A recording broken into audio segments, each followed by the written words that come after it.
président de la transition, chef de l'État.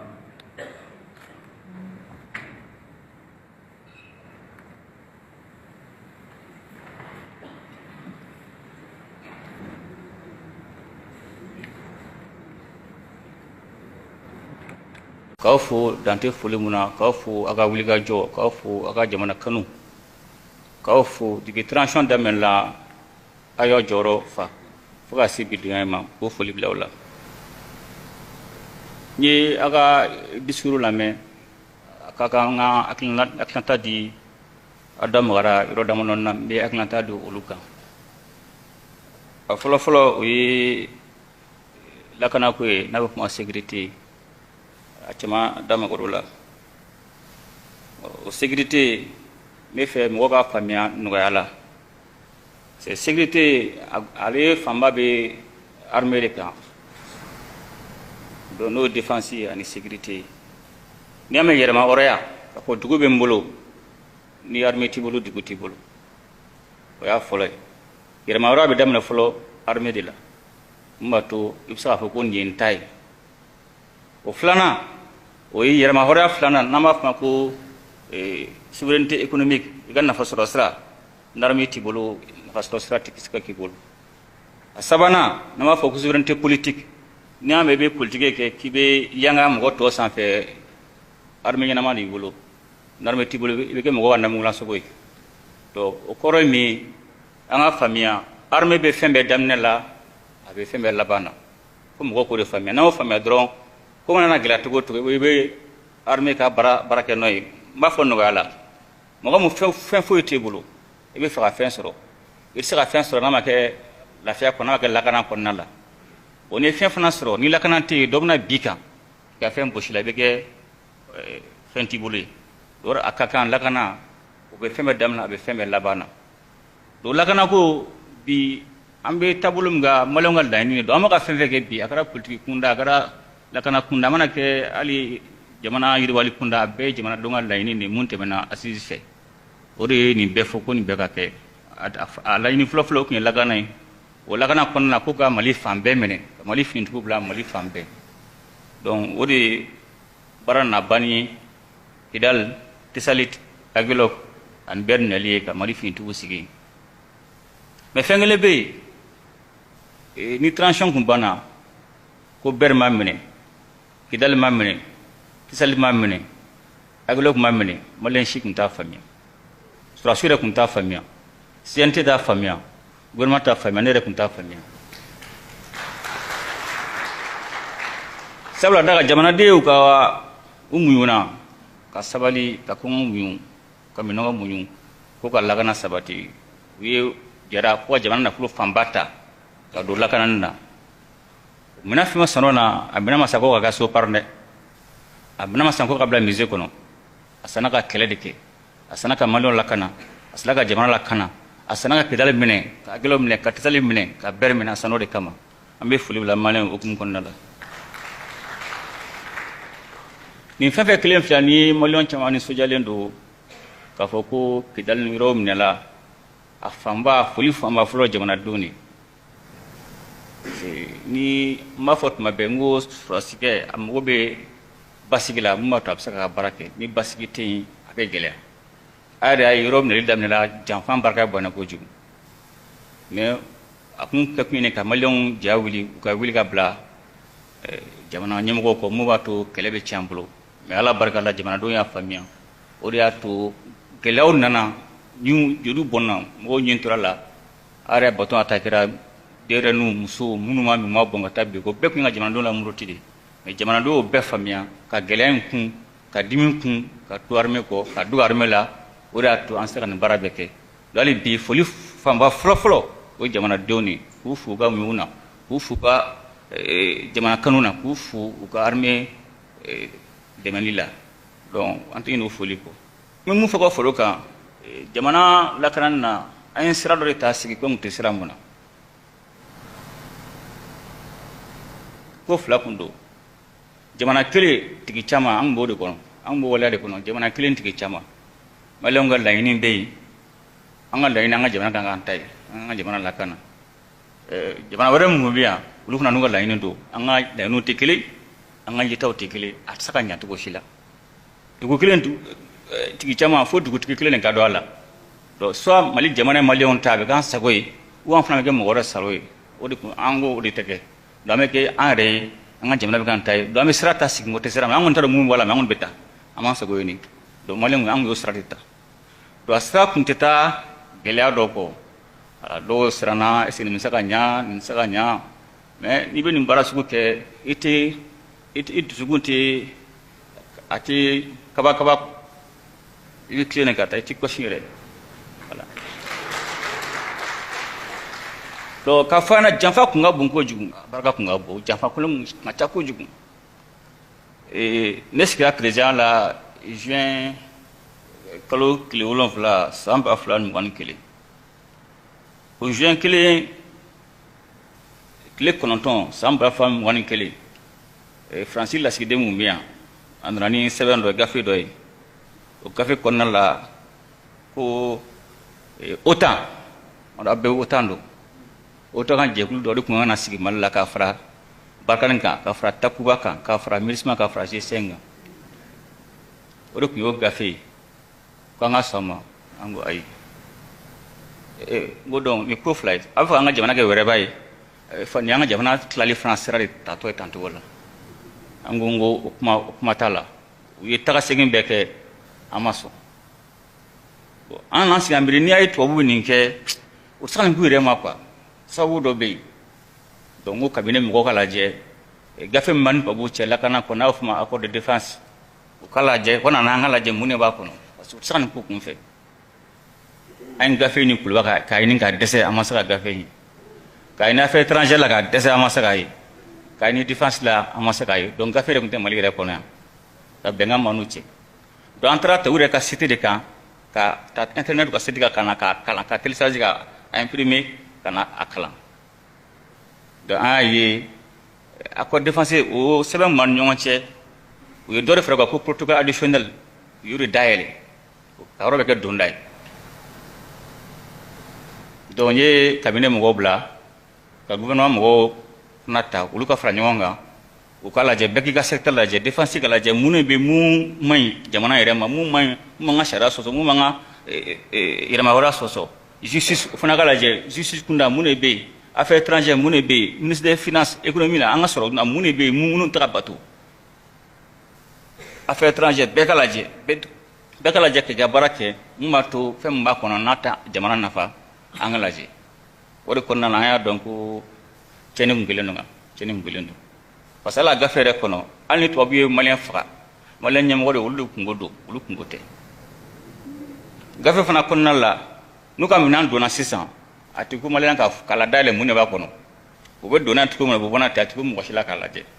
o fana gafe kelen kɔnɔ a b'a kɔnɔ an ka jamana sanfɛla a mara b'olu de bolo tant que o bɛ yen a mara b'olu de bolo a tɛ ko mɔgɔ si la k'a wele n'u ma yamaruya d'i ma donc an ko sisan nin tɛ bɛn donc an ye cabinet ani gouvernement mɔgɔw bila u ka lajɛ mun de ka ɲi an ma mun n'an ka sariya sunw bɛ taa mun n'an ka fɛn bɛɛ bɛ taa ɲɔgɔn fɛ u b'o baara kɛ olu baara de kɛ komi G5 Sahel sommet tun bɛ yen ani tubabuw ka président kan ka ɲɔgɔn ani président wɛrɛw an b'a kuma fɔ yan donc o de hukumu kɔnɔna la effectivement an nana an ye sommet kɛ an y'a fɔ tubabuw ka président ɲɛna o y'a sɔrɔ ko u bɛ bɔ Kidal fan fɛ ani Tɛsɛlɛ fan fɛ k'u bɛ taa la zone des 3 frontières Mali ni Burkina ni Niger cɛ k'u bɛ taa yen an ko non a tɛ kɛ ten sɛbɛn de b'an ni ɲɔgɔn cɛ bɛn de b'an ni ɲɔgɔn cɛ lakana hukumu kɔnɔna la n'a kan ka taa a b'an n'a dɔnniya mun b'a to an bɛ se ka labɛn c'est comme mɔgɔ mun e bɛ so kɔnɔ i bɛna bɔ so kɔnɔ sisan mɔgɔ wɛrɛ kan ka don n'i kan ka bɔ i kan ka fa tigɛ na ne bɛ bɔ nin don masina in na ne bɛ taa n bɛ taa ni n ka télé n bolo n bɛ taa ni n ka fauteuil bourré n bolo n bɛ taa ni nin ye n bolo n'i bɛ jɛ i ka na i ka na ni bolo sinon ne bɛ taa nin ta in bolo donc n'olu bɛ taa u kan ka fɔ an na an bɛ taa nin don a y'a labɛn ni minɛn b'an bolo an bɛ taa ni minɛn ye a nana n'o minɛn ye mun b'a to yɔrɔ lankolon kana bila mais bɛɛ y'a faamuya k'a fɔ bɛɛ n'i ŋaniya don a kɛ kun ye yɔrɔ kun ka to juguw bolo parce que n'an ma labɛn a kama ni n'olu taara jugu bɛ yɔrɔ minɛ donc o kɔni o yɔrɔ bennen o de ko mun na an y'a fɔ n ko non baara tɛ an bɛ bɛn ko de kan olu bɛ taa yɔrɔ la u ka nafa sira bɛ yɔrɔ min na u bɛ taa yen u ka président yɛrɛ y'a fɔ olu bɛ na yɔrɔ o yɔrɔ u bɛ ka nafa sira de ɲini ne min ta yen kɔnɔ o y'u kungo de u b'a fɔ nɔgɔ bɔ a la donc comme ne tuka do gafe man ñonga ci ambo fali xana utanga fanga na fasara fanga na fafna tola gafe man ñonga na fama code de défense ambo fali donc usona ko ka fali de bo donné anya fo maintenant mo bena malla mo shitna français to la blé takuba mo shitna français to la jamana ni bena ibena ire to la din nana ina misi gambe kuma nan bena la ibetu ana bela itena français to wono bana mais aba famia ni fembe kumbe nyongon la ni fembe de kumbe nyongona barkan takuba minisma G5Sahel ni benu juru kumbe français de bolo a benu juru kumbe français de bolo a bekum juru kumbe français la doni français tara don bebeta donc ko drone kundu ni mo mba ko nyedo donc akon na keti ada na yi ala ay papio fali tura munu na aga jabi blagana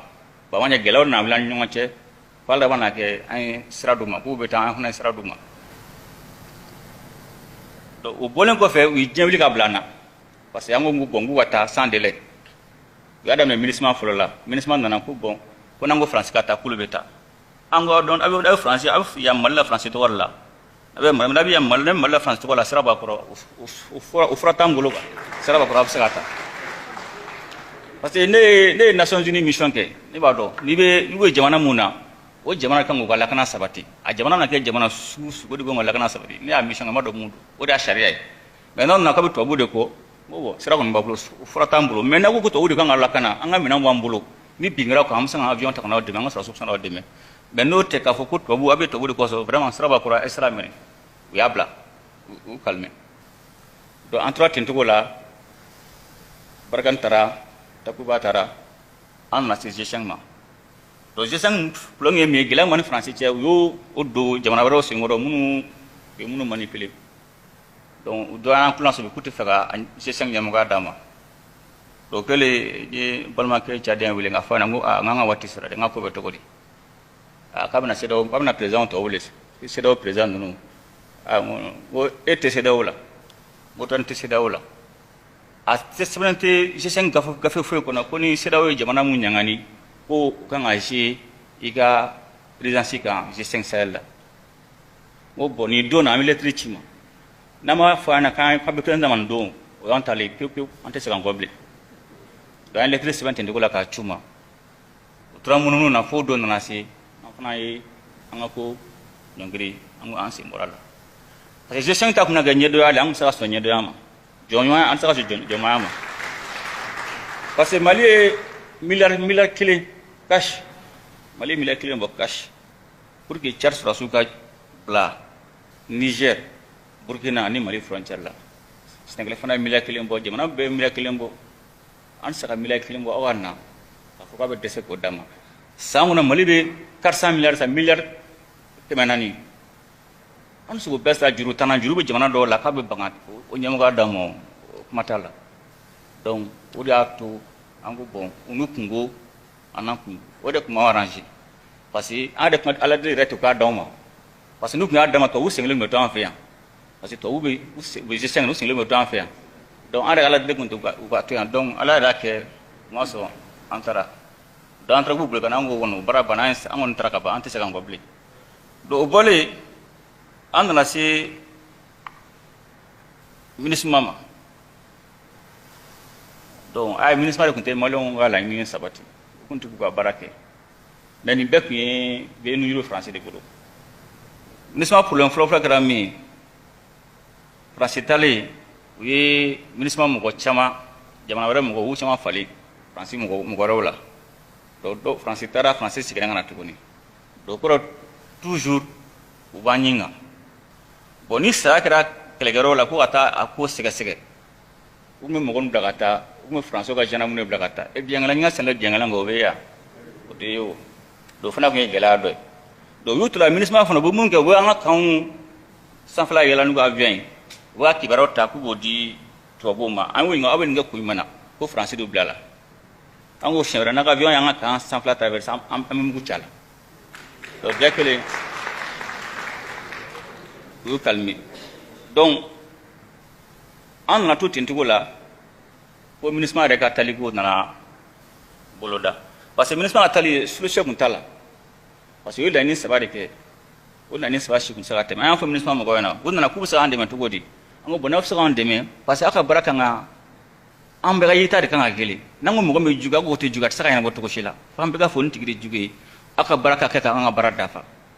bonya fo dugo ni bini wala sugo ke ani akina fla te bien quoi parce que na chena be wara mu ma ko fe wara to abi ku be la be nganya aya kumona wi bina batonka wi bama attaque wi burama attaque wi dugu chama attaque go yi déclaration wi video fli fo ma len do re du sum to ga sinin go be laba mais ni be mo lenga chesri do da tu parce que ku ngodi ka jibana don akli nyangami ko amruti ko ngurta do kle chene to ay anana don to kan robe me killing ajama braga bona de tesalit aset ledi ko ka communication mamulo ko afo no akana mugo chira no ngam way avion jigna tasma de ko ka saka ngam go bla parce que famna du masna bana sans vesera fe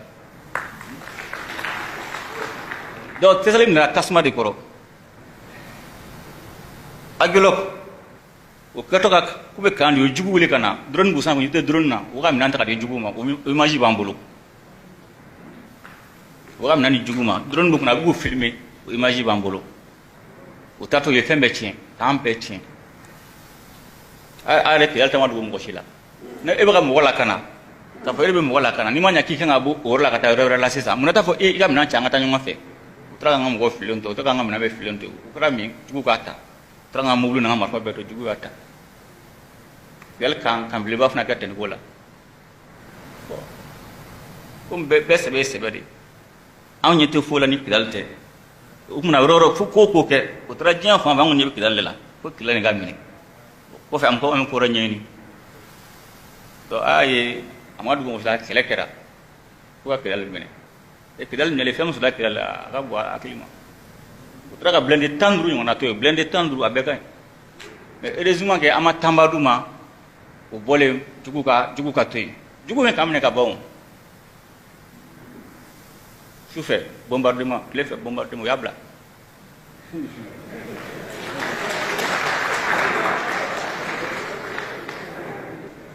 donc c'est ka fa na jamfa barka ko de bona pour que jamana ka dese quoi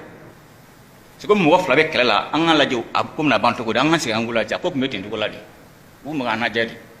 na nyana mombolo ala barka la jamana do nga wuli ga jola nin jamana do ga demena to suga wuli ga jola apara ala kun ko nyuma dam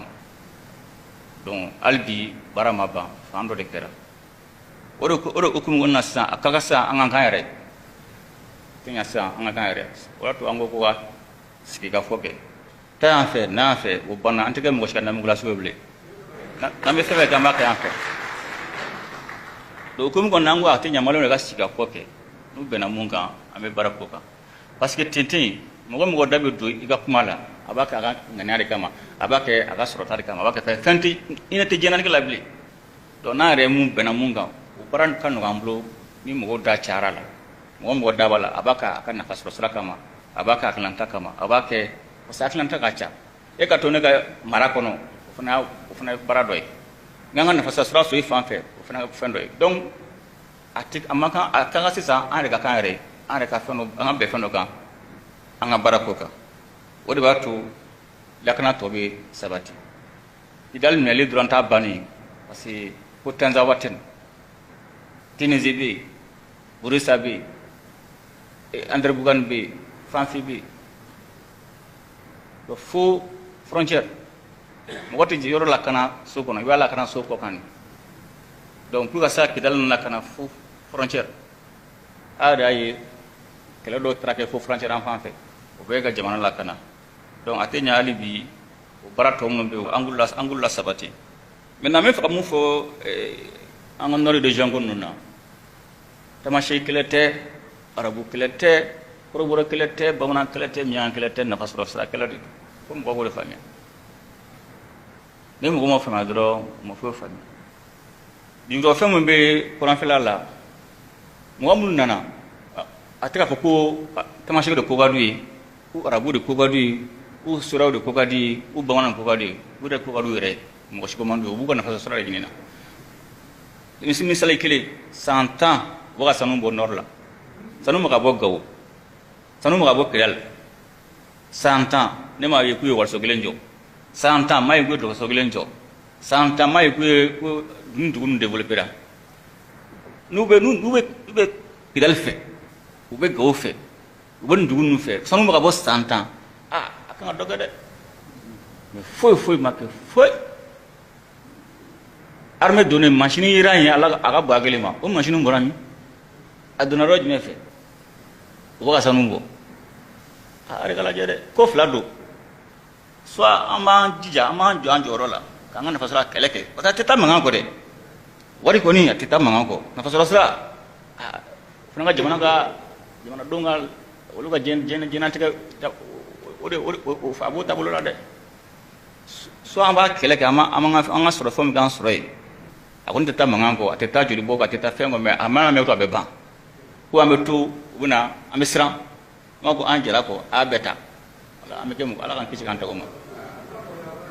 donc fo ko de famille o to teta alibi anga armée la be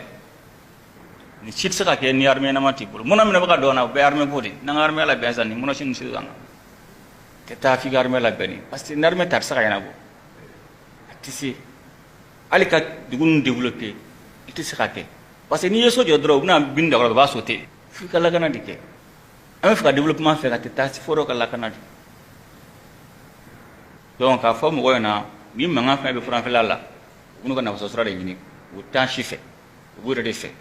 o na fa sura de ni fango de famia na mo fa ta ka anga si anga kuma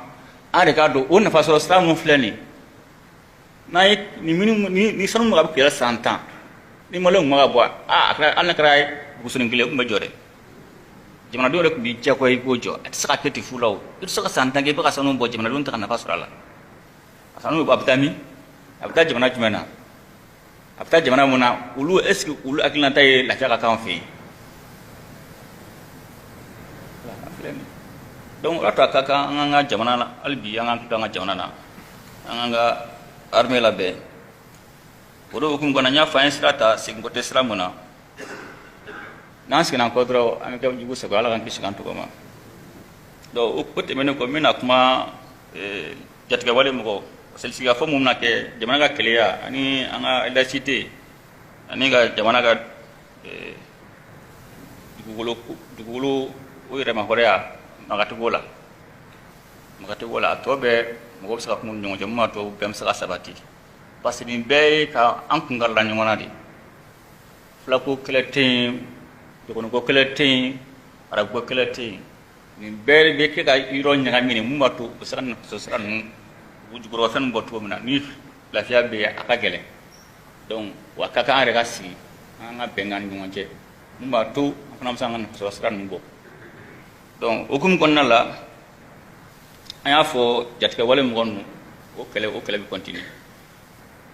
aba kele ka da fen flalika jatka wala fen flay mina fa na biya sa ba bu am ko ci ma kelema jatka wala kra wa fo makul les vieux géopolitiques ça veut dire akara kele bere di jamana do bulu groupe jaglu do bulu o kele bere wa bla jamana na ko fla soit ka fanga elema wo fanga elema to godi ita jab digul do nga bo dugu jeni ka mo ko ta saka senege ka mo ko ti commerce ke alaba me jono ti muruti ni muta alaba jume fanga te o politique ri ça c'est la politique do jatiga wala ka bara laban be politique ri akabe mo gilima de mo bu dugu dina ko fe parce que saka jatiga wala ke wafo on peut pas être terroriste sans avoir l'idéologie il sera terroriste jatiga wala mo tanke aklinanti la bo do aklini ngama lu tabe ka ni ta dina ko yi bo to do aklina lu tabe ka soro ko yi benika da yini do me wa be dugu fendo ko fe me benika da yini do fika endoctriner de fo fendo ka fo aklina do ko mo mato ibe kelenge mais wa ka chamanti dina ko yi donc o ye akara politique bere de sisan jamana ba do bulu ni fa ka fanga fali ba shu jamana la ni go ni masu tama do ba shu la alaba fanga ele mai donc akara politique bere de c'est ça ka fem be laban ye politique abe ba mo gele ma do do na ma kele al ni election ke ka président kura sigi no afanga ma bi no nu of président o fanga ni jamana do ma be jamana ba do ma do ba shala no sa army tibulu armanya ma tibulu do ko fla do ne to tal ko ni o ko bani flana u ba shu jamana na ga na fasura sura sura ligama mali ni jeune buna fla bibe na be ba do ko fem ma jugoro be mun la kana bala be kamem be do ani continue no be fonta ka bonam ko ta fla fem ma ko no wo bonu mi tanga gela be an saka na fasura sura no be ba la ko saka jatga wala mu go shu jamana na ka insécurité créé ko nana wulu be saka bo o wulu be jaka bo ratita o fen flala akra enjeu géopolitique akra enjeu géoéconomique ratita fo o klet saka ka fo ko be muslaka passi na muslaka am ka sran fe fenye corridor constitutionnel ala kan kishi ima bo folo de tanga nu fanga mabbi fanga shima fanga fa be ma kla parce que mo ko de bu shuka bla mo wala ko na yini kama akara kelke bere mo jamana do bolo jekulu do bolo sono dina ko taw monsieur je be go amam je be go dina nyam ko je be go dina ko taw akara politique bere de sisan jamana ba do bolo warta kaga an reka kaire an garme labe fanga famana si kasro ni nunu ka fanga bino do be lafia nu di ko ni sikida dra foni kram wona mu glass koy wala utisima meniku nteso siangile siangfla ubu blagana ibuyi bosse odo do fambe mali ne malaje burkina abe salamu fe politique kale am sa fo o mangambe malla me burkina o politique kale kuma bo malta to na me trusi de yakeni fanga bina donc tanga makele fanga shiti mume lakana sale ne kelge bere to ngoro bulosia o mushu fangona ka fangona do akaga o kele an sego o musarabli amana ba kama amano parce que les fensigo do mo nyimi bola dondo kadi dondo mandi ka fa ma to wala mais akake angala ni nga sabati anga jamana ka lakana o de angala ni labai mais kele na datu ko to do nyimi bondo be jogi o te bala do bole amana kuma akmana dam gara edi fondation na edi formu no kera ay jamana sara sumba kura o la temana la ni malonga wilga jon ga pasukanuna ay santama amasaka teme mo ma be ala mais ni hukum konna la malon be be na kelema ala ke wonyuma temana ambo fulbe la malona o fana temene loi électorale o fana sharia o fana temena o fana fulbe la malona ani ay région pro créé ko cala sanu kita lu be kirela amu be fulu la maliona ani autorité indépendant wafuma ko munu mena ka barana ke élection organisation do lu fana be sigrasi ngo be kra de fondation ko nala ambe fulu la maliona an code mini are dam garala mali de jamana mali te fanda jamana yanga fanda jamana di mali te fanda jamana yanga fanda jamana sanu mem malla lichom be maganezum be iranum be na ya matrafa abna ina jamana de nante jamana na jamana ba una jamana dinni abuna yeni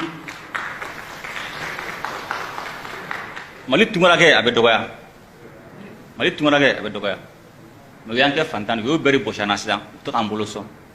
anga mo gopta sanu mun sandu bayla anga sanu do ala pasama saka matrafa abe bo tage mo rasa koy na anga sanu matrafa abuna yi mali tungara ke abe dogoya abuna yanga jamana pasi itska tu jinanti ka tengwa fu fenga ti bulu mo fona bi spenye fem i fami fenga ti bulu mo bu boni femi igana se kelela me igage ko ngai watike ko no ko ngai watike ade watike et fanga tela utara jume et watike et tigirela kana fanga tila utala be on war bi bulu mo ko bi ni la ni fanga bi bulu do bena bon teme gangaro la kana it saka gala de ama ngarme la be enanga na faso sra ofna la mile sank ulu la kana abana abuna ni mo bena ni mo tena e jamana ba nu aba fu mo jamana ba dulu be bulle mal na fe lu cem gama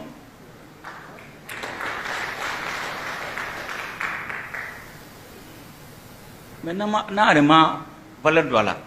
ka makarakara e mo rabna ta ka ambulation anga jamana do meta tungala ube binju ko jila la kan ke ju wala mo ko betu mo ko nyimetu ante fanta jamana mo do fana bi malti fanta jamana yanga fanta jamana anga so anga janjoro la ala sona ma keflan abe ma go maintenant ay fe fana fo kiri ko kunda corruption yurugu ko kunda aya kuma fe ansalo yurugu go ko ni aya kuma fuka bane muna baradam ne la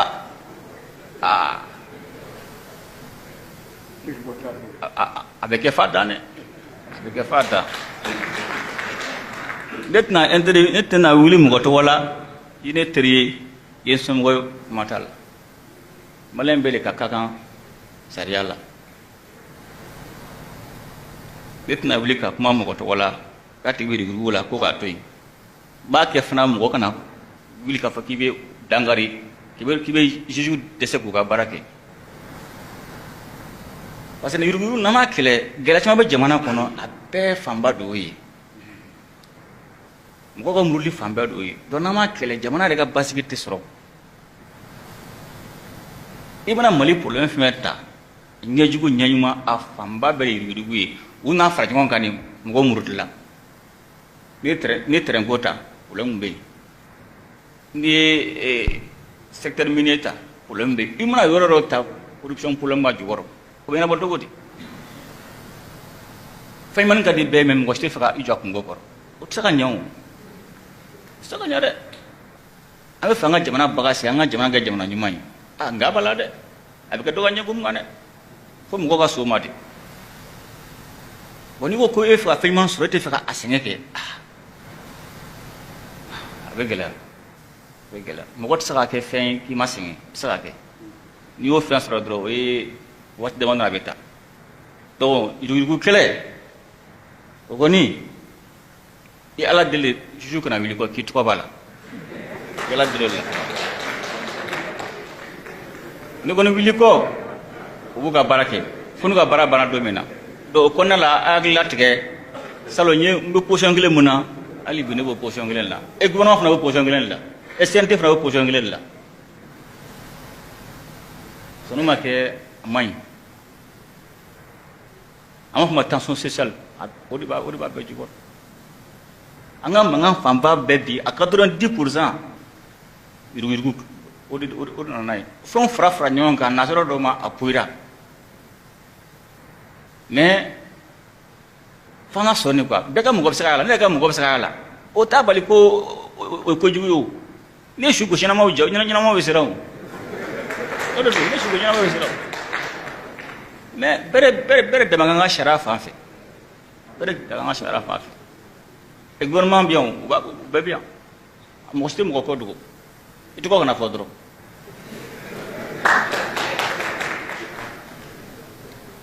donc mais be ayina fait parce que il ko la c'est ça il kalana otala il ma kala otala parce que frère me blase arama de frère bla absaka frère contourner ya ketugo aramade akli ka bongo ju dantala al ne fresque to goto ala madi do saka kontu ka munumunu ka ta fere ke do amuni la da to mo yi dina nyem go ananga dugutugu abara famba bol banere mu fami ala mu to mom sabu yurugula anga siganda be ma ko figa fa ko ne fadin to intini ke pa parce aramade ni banko tila bi son ko be ma do ka kanga almamiu anga dugutugu dina nyemgo da to mo ka kuma ni mo ka sigu dambe ma ka fo me sari neteni karsa neteni wale yake be no tara madene ebe songo be ma os kalam ko teblu mo do ma kala mo be du wada ko katimal mo ko mun kala na donc no nyewe muna parce que ye frère blase nga dugo dama frère blase nga de je suis ba baraki me ga so cheni kera ulu ulu tuma so cheni kera pour que cheni nga ke fero be blase nga vraiment to bebi ka baraka shwenga na sake mais afamba be dambe bulo parce que imana war blakara ma de bla amano go donc meni dambe nana ibisi dambe nye ibisi to nye ibisi ka kabila nye ibisi ka demba nye ite do shwenina donc an b'o fana b'o ɲɔgɔn fɛ a ka an dɛmɛ o baara la mun b'a to san wɛrɛ an ka fɔ ko caman bɔra dugu la jamana ko la maintenant depuis transition daminɛla mɔgɔ dɔ b'a fɔ ko a justice ka baara kɛ an kana mɔgɔ min kan ka jamana tɔgɔ cɛ an kana dolu ka kuma la ja foyi tɛ ka kɛ justice la foyi tɛ ka ɲɛ sɔrɔ fɛn ka ɲɛ sɔrɔ dɛ fɛn ka ɲɛ sɔrɔ depuis transition daminɛla mɔgɔ yɛrɛ fɛ mɔgɔ tɛ se ka maga dossier la transition a bɛɛ dayɛlɛ yirikunda a fɔlɔ o ye LOP ma ni avion présidentiel sɔrɔsiw de ka sugu ka mɔgɔ minɛ o tɛ se ka kɛ ten o tɛ se ka kuma sugu bɛɛ fɔ bɛɛ b'a tiɲɛ dɔ bi a dossier dalila mɔgɔ minɛ la terrain mɔgɔ taara kogo jɔ terrain sanfɛ mɔgɔ taara su jɔ terrain sira fɛ bɛɛ y'a ye mɔgɔ sara ko mun kun kɔrɔ ko sara t'u bolo u k'a kɛ ta ka d'o ma o ko bɛ wuli sen kan dɔw bɛ taa billet parallèle feere o la o bɛ ɲɛnabɔ dogo di mɔgɔw ka taa grève la mɔgɔw ka sa ne yɛrɛ da magara dossier fɔlɔ min na depuis n nana transition na CNSP la o ye terrain dossier de dossier fɔlɔ min da magara o ye terrain dossier de o taara ne sɔrɔ kati o taara ne ka dossier fɔlɔ ne tigɛ magara mun na ko jamana ko kun problème bɛ yen o cheminots tulo bɛ mankan na o minnu taara fana an bɛ u bɛ dɔn b'u dɔn ko ka u dɛmɛ ka terrain wuli o wulilen sa n'a fɔra ko dɔw bɛ taa yurugu dugu jukɔrɔ an bɛ taa yɔrɔ jumɛn mɔgɔ sara mun kun kɔrɔ kɔngɔ ko o tigiw ka hakɛ sɔrɔ o bɛ wuli dɔw bɛ ka taa ko u b'o la bin tuguni a de ka lajɛ dɛ zone aéroportuaire ayi u taara yɔrɔ feere mɔgɔ ma k'u ka so jɔ k'a sɔrɔ u ma a vocation falen sabu n'a bɛ n'u kan ka di mɔgɔ ka so jɔ u b'a bɔ aéroport ta la ka kɛ a bɛ se ka di mɔgɔ tɔ k'u bɛ se ka so jɔ ayi mɔgɔ yɔrɔ bɛ kɛ mankan ye mɔgɔ minɛ l'o fana la o fana dossier traité la mɔgɔ minɛ la o bɛ senna transitaires o fana dossier o bɛ senna o ma dogo mɔgɔ la o mɔgɔ bolo kalama Samako dossier sɛnɛkɛyɔrɔ ka taa falen jamana ka yɔrɔ de don sɛnɛkɛyɔrɔ ka a vocation falen k'a ta ka di mɔgɔ particulier dɔ ma mɔgɔ gansan don ni ko mɔgɔ gansan mɔgɔ clé k'a feere mɔgɔ groupe dɔ ma o groupe fana k'a ta ka tila o yɔrɔ kelen fana feere jamana ma tuguni ko jamana ka logement social jɔ n'o ye o logement social mɔgɔ fana ka tila k'o ta k'o marché fana don mɔgɔ kelen ma tuguni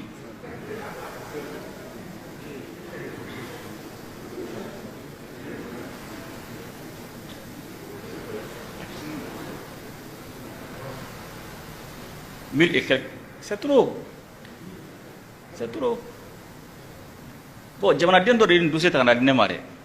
a nana fɔ n ko est-ce que fɛn b'i bolo est-ce que prévu b'i bolo ko prévu b'a bolo n k'a ci ma a y'a ci ma n ko vérificateur n ye vérificateur n ko dossier filɛ i bolo taa nin ko sɛgɛsɛgɛ k'a lajɛ ne ko ka mun fɔ tiɲɛ don maliyɛn gansan de y'a ta ka di ne ma dɛ maliyɛn gansan de y'a kuma fɔ n ko bon ni dalo b'i bolo nin papier di yan a nana papier di yan n ye vérificateur wele n ko vérificateur taa nin ko sɛgɛsɛgɛ k'a lajɛ ka tila ministre de la justice wele a ye taa nin ko sɛgɛsɛgɛ a don ne kun tɛ yen dɛ mais ministre ka minnu bɛ cɛkɔrɔba dɔ kasira ko n'ale sara sisan ko ale lafiyara tellement a digira a la yugujugu digira a la o taara mɔgɔw ka fɛn gosi la k'ale n'ale sara sisan ko ale ka diɲɛ ɲɛna bon mɔgɔ hadamaden bɛ to fɔra min na o b'a dɔn ko dusukasi a barika bɔnna kojugu ne kun tɛ yen dɛ mais ministre bɛ mun bɛ yen mɔgɔ wɛrɛw bɛ minnu bɛ yen bon o mɔgɔ sɔrɔ ala k'an kisi o mɔgɔ sɔrɔ bɛ se ka kɛ jatigɛ wale mɔgɔ ye quoi parce que a dusu tiɲɛna jigin a ta ye bilen a bɛ sɔn ko bɛɛ ma pour que a fɔ k'a bɛ justice rendre o yɔrɔ to tant qu'an bɛ se ka justice rendre yɔrɔ o yɔrɔ ka sariya bato yɔrɔ an ka bato o bɛ dɔ bɔ an bɛ ka kɛlɛ min kɛ sa o bɛ dɔ bɔ a la hali logement social fana ye o fana dossier logement social i b'i ka dossier de déposer dɔw fana o so feere kɛrɛfɛlanin na i siran dɔ dayɛlɛ o ka so feere mɔgɔw ma mɔgɔ sugu bɛ sɔrɔ a la minnu b'a la fana dossier bɛ mɔgɔ minɛ o la fana bɛ ka ɲɛɲini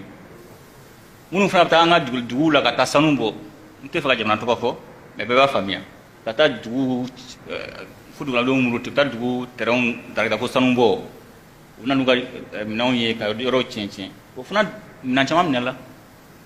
mɔgɔ b'a fɛn o fɔ video la u bɛ mankan ci baara bɛ ka kɛla dogo don ministère baden fara ɲɔgɔn kan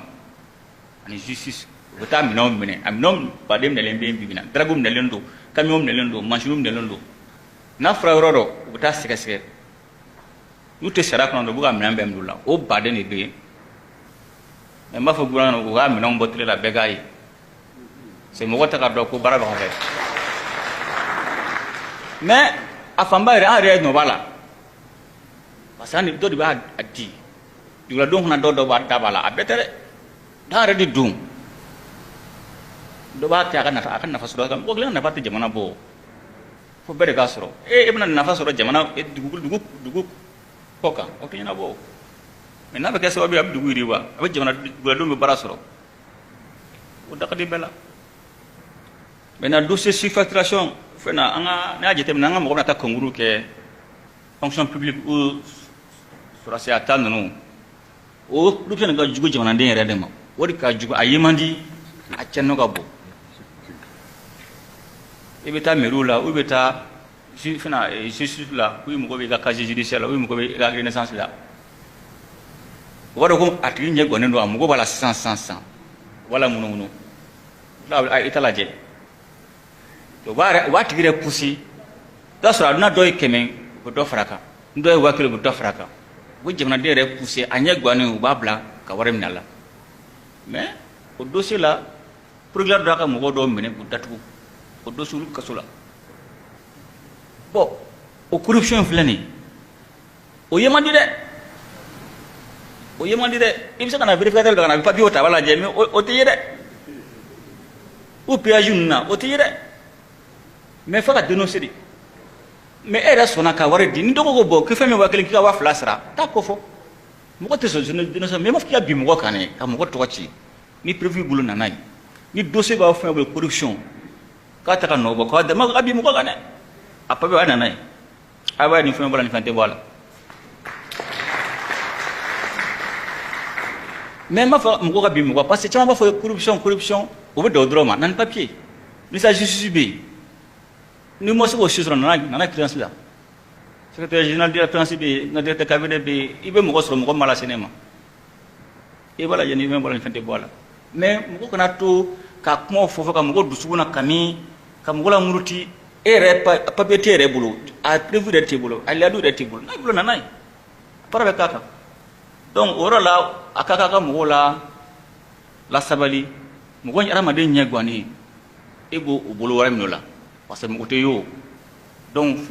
fo o de ka dabila donc o bɛɛ fana taa ni sensibilisation tɛ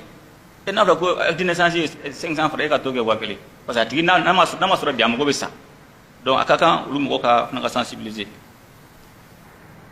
donc gɛlɛya fɛn fɛn kɛra o hukumu kɔnɔna la réforme caman kɛra justice kɔnɔna la ka yɛlɛmali caman kɛ min b'a to gɛlɛya minnu bɛ ka kɛ a bɛ se ka kunbɛn cogo min na o réforme fɔlɔ o kɛra pôle national économique et financier a bɛɛ b'o kalama yuruguyurugu ko bɛ sɛgɛsɛgɛ yɔrɔ min na o dayɛlɛ la maintenant agence de recrutement et de gestion des avoirs saisis ou confisqués fɔlɔ ni mɔgɔ kun minɛla a b'a ka kaso kɛ n'a ka kaso banna dɔrɔn a bɛ taa a ye wari dogo yɔrɔ min na a b'a ta a bɛ taa dun foyi tɛ bɔ a la sisan de b'a fɔ sisan k'i nɔ bɛ sonyani na i bolofɛn bɛɛ bɛ minɛ depuis sɔngɔ b'i k'i la a bɛ minɛ n'a minɛla ni sɛgɛsɛgɛli kɛra k'i nɔ t'a la i ka minɛn bɛ d'i ma ni nɔ b'a la a bɛ minɛ i la i wari mun tiɲɛ o hakɛ bɛ minɛ ka segin jamana ma a tɔ bɛ d'i ma fɔlɔ ni mɔgɔ minɛla a ko la n'a tigi sara o y'a ko bɛɛ bannen o banna dɛ hali ni sara i ka minɛn minnu bɛ a bɛɛ bɛ minɛ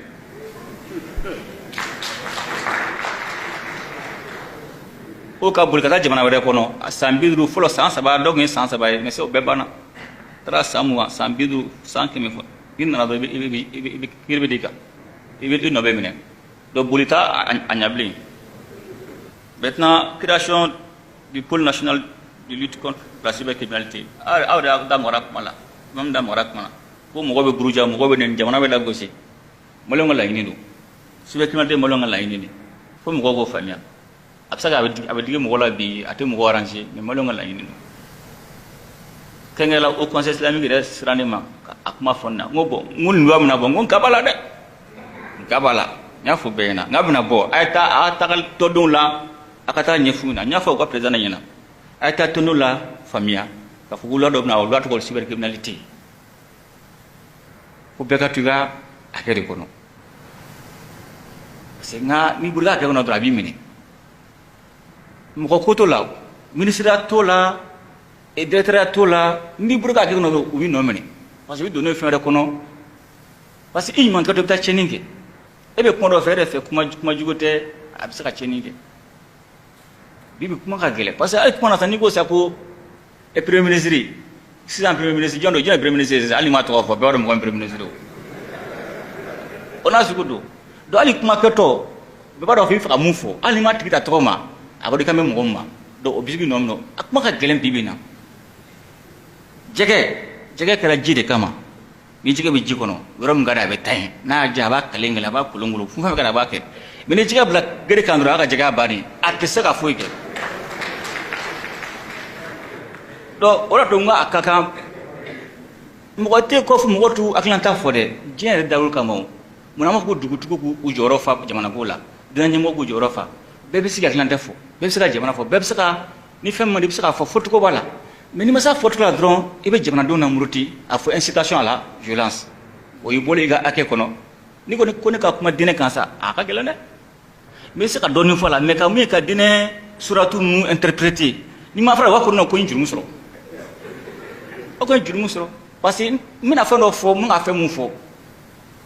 mina fa no fo mun afa fotu gola kende gola o ta fotu we wa fi injuru musoro o sugudo do ni ma se kuma fotu la do ibe cheni nganai mais kate ko ibe mu ko karsa ko mandi o fente o ore nan basike funa jamana kono ni be ka fo me kuma me da me kuma la manga mo buruja manga jamana la goshi parce que ame kelel lawo bibi na jamana woro be ka la goshi kanga na nga mo ya pour de mo barala e bibi na o banga so mu be sa gushu la réseau ni fonga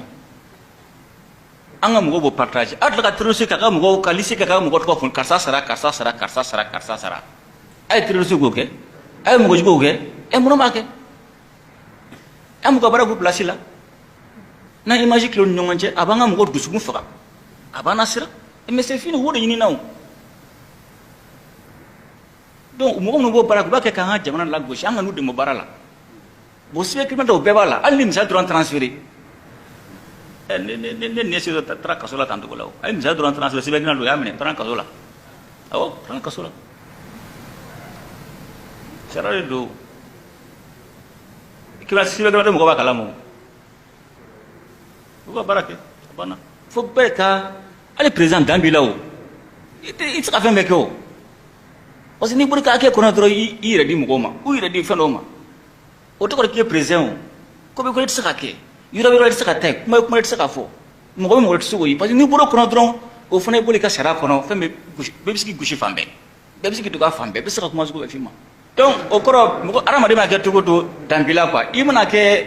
dina nyem ko Gambia ibna ke président Gambia ibna ke ministre Gambia o dante ka boki iseko te ko iseko be mais ba ke sutra do kama parce que ni ko ita frase ke almami buyan do bika o buyan bebu be de kan o buyan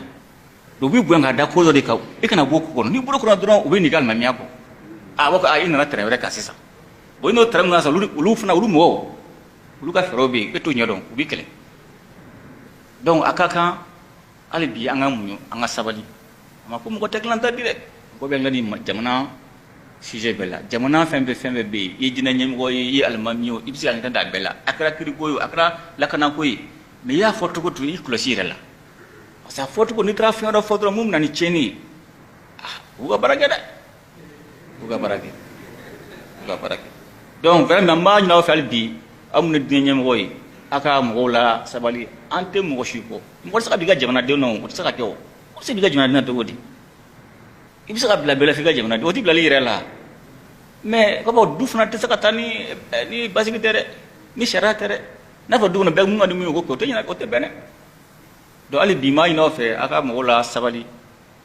sarati mo shi contrôle amba ke jamana basile amba ko gure la kishidi parce que bi iba fo do ndo af machine fona ko abdigila de ambo ino fe abakili to rola maintenant société civile uluk mana réduction de train de vie jamana ka musalaga nunu o dépense nunu ko ka do bola yo ministre finance client flag nunu tout sera reso ministre finance flag us ra tasoro de bi amargo u sara dafale a tɛ yen parce que olu ka fɛn kun kan ka falen de u ka fɛn kun kan ka falen de k'u ka sara dafalen sɔrɔ a tun b'a ko jamanadenw bɛ gɛlɛya kɔnɔ an fana ka gɛlɛya kɔnɔ u sɔnna hali bi u ka sara dafalen a t'u bolo u ka fɛn ma falen giri ma falen a kan ka fase luwa de b'a fɔ a dɛgɛrɛ kun kan ka taa n ko a y'a muɲu parce que maliyɛnw bɛ ka kɔngɔ muɲu u bɛ ka sɛgɛn muɲu jamana kama n ka fana k'an ka muɲu an y'a muɲu aw ka droit dɔn dɛ mais an bɛ yɔrɔ min na bi bi in na n'a kɛra jamanadenw t'a faamuya an bɛɛ ka muɲu mɔgɔ t'a kuma fɔ mais n b'a kuma fɔ n'a bi ninnu si ka sara dafalen t'u bolo san 2 mais u bɛ baara kɛ n'a ye ten cogo la o si ma deli ka bɔ k'a kuma f'u da mais n b'a kuma fɔ bi de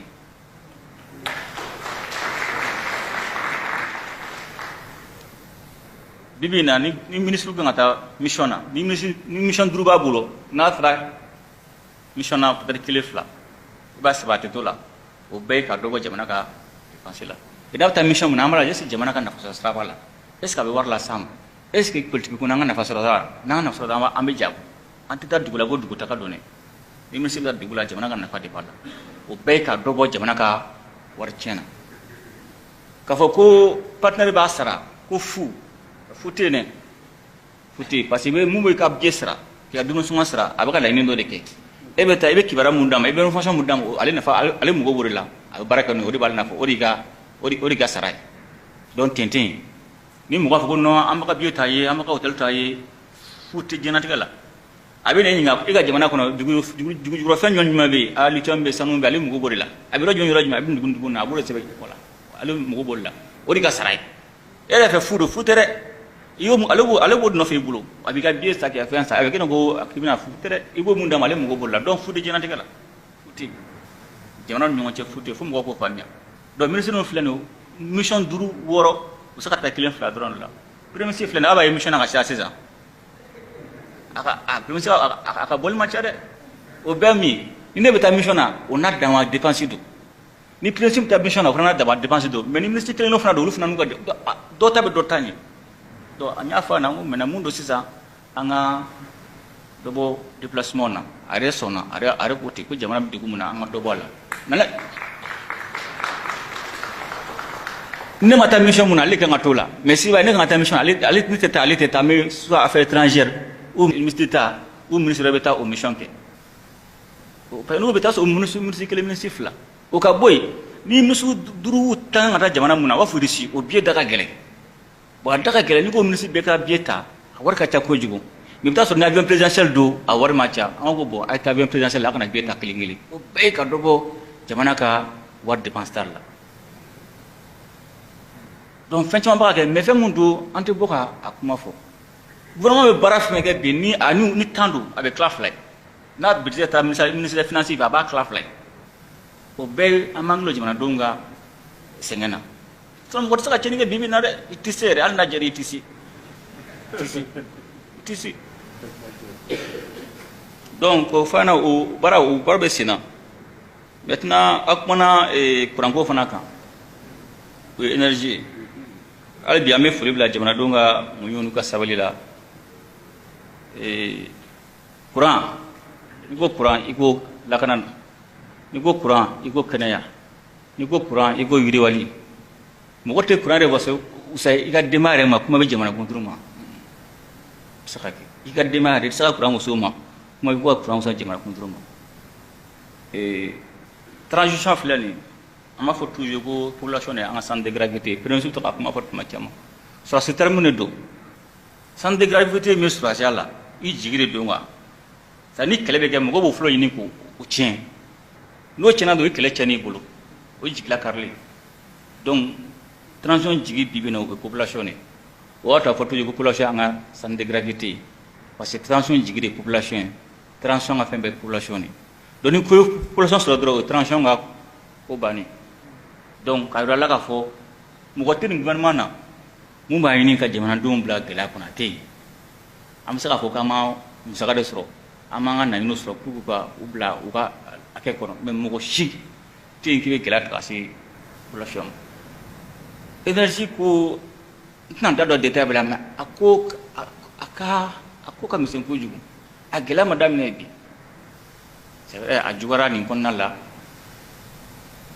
parce que an ye fɛn caman bayɛlɛma an bɔra jɔ dɔw kɔnɔ amen ga yare ulu mun bulu kuma la ubu ka bulu sama ka bola uka ukuma ka fam ga de ma ngo de ma bola fana da ma kandu ani ane kam go ada yi cenin gara kon nalla bena nyona ani fere do sigira singa fere masiga ko an fle watim nasa am sa mo ko ka degunta me an ke sangilen san fla jamana man ndi musu anya able o de vision u bisa ka singa watin dola me kan abara ke mabdu sangilen san fla mo ko shidin singa nyala me ni man ka dafa jamana ngono shin fla non ni man dafa shin fla am be fere tigi fere mabdu jamana don tu fe be ni jamana dembe fa ma ko tala fanta ko tala be energy go santi be courant ke la santi bi be mu ya fo dambe fere siga fere mato jamana kana nyona weda nyala amano wode mano san chamane fam fran nyonga mais koni an kungodo man tsaka fuko ante parce que ane bulo bala ama ambe fran nyonga ka nyeni sira suruna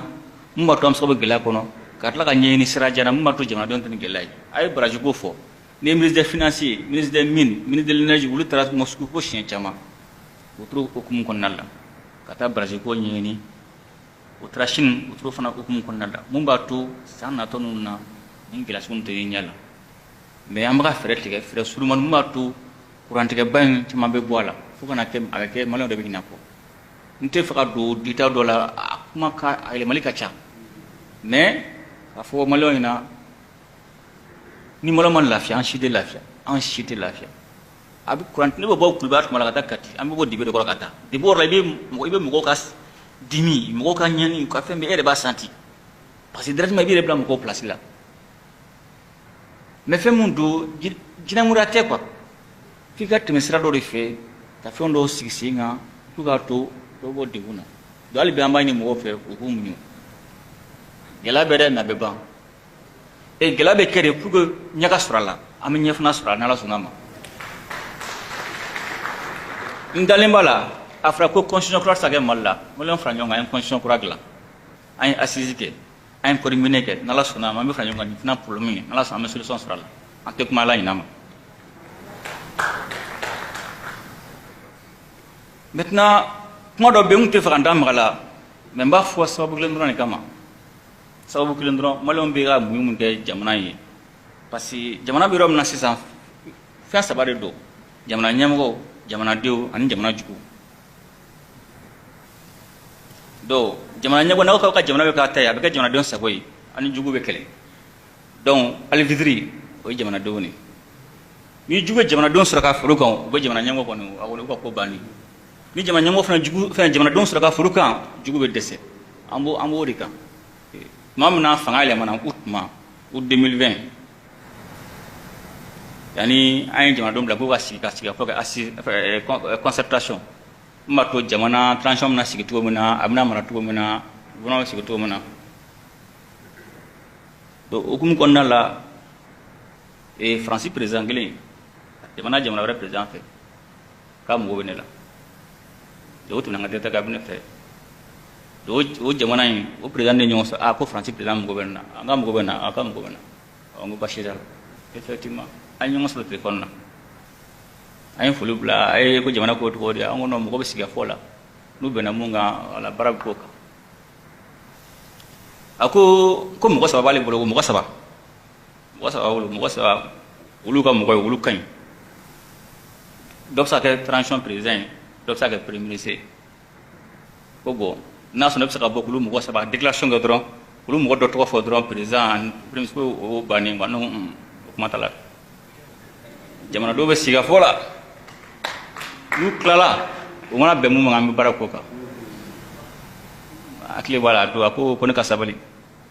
ko ni kuma fo ibe gayna abaka ta mbiri mi kibato mbiri la fo ibe gatara to ko ne go dabla no matala de jamana do be siga fola nu be na munga am barako ka amanya kuma na atara ka sarafe o temene ko jamana wera be funa jamana ba wala sigi dena ka fana mo bena on ran to waflay ko fana lu kam ko ko nam sa kelenge président transition a kelenge premier ministre an kuma na manyala funa bla sabana ani sidaw ka discussion négociation gelale ya Ghana président invité Ghana a donné ministre wa gele kundu ani nga directeur cabinet ani nga conseil do entre Ghana dans les Ghana an ya sa président nuni ka malia la hala fu mato saka en famille to komina mato ngale num sa sabati to komina entre ces président ma maninga mananga kuna jena seklo ndigala do an fa nya faana ako kan na ilalima an ngana ilima to kan na ilalima de ko afra kan mo do to ko ka mali président de international an mo to ko di an mo to ko di asaka tikit ko faana bot mom namna nyumo da mena do na rafana kunno ko be kan sia kunno ko ngom ko kan kunno ko karsa ne re de transition ke donc gela no la mais na kunlo no fo man be fo na muna français na ga mo jawna bam na tout ko fo ni mo ko mi akila mi wado mo mudu olu ga mo ni mo bebe vila mali kono bini shimasa ni bebe bolo mali kono français na ga mo saba o jamana ba ona ga mo fa sidaw olu ga mo ni ko bela ngol mali jamana ga mo mali ga mo joni ni bela ona ma jo anjoro la wanga jamana nyami ga dama